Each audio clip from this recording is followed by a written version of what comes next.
Marius finally defeated the Teutones in 102 and the Cimbri in 101.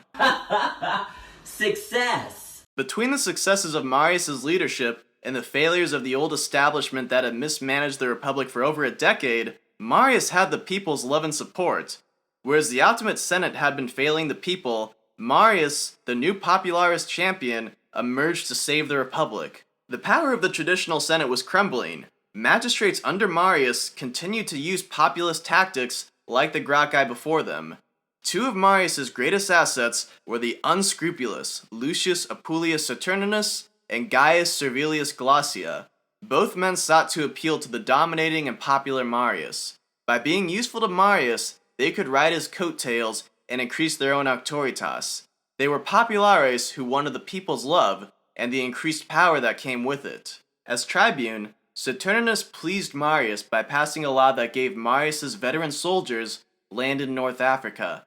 Glaucia helped out Saturninus by allowing him to be re-elected tribune when a rival tribune was murdered. Ever willing to please Marius, Saturninus and Glaucia supported Marius in allowing him to grant citizenship to his Italian veterans and land for them to settle. Marius supported this to please his Italian soldiers, who fought for the Republic and now could fully participate in it. The law would pass. Saturninus and Glaucia were in Marius' good graces. However, as they tried to please Marius and portray themselves as populares, representing the will of the people, Saturninus and Glaucia themselves were not that popular. They had a penchant to use violence and intimidation to get what they wanted. In 99 BCE, Glaucia was running for consul. Their conduct went too far, and they brought the roof down on their heads.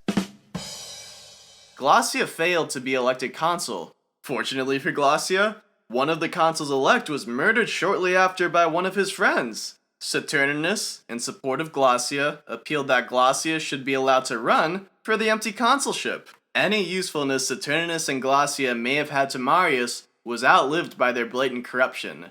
The Senate once again passed its final act,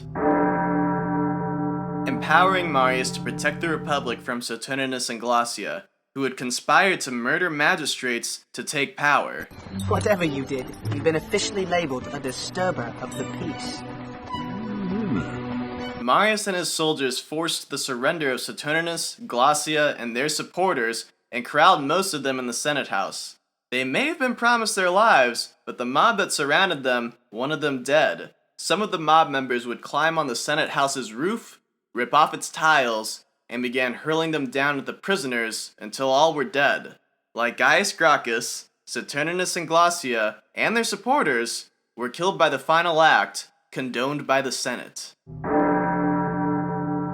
By 100 BCE, Rome was at peace from the external threat of barbarians and the internal threats of Saturninus and Glaucia.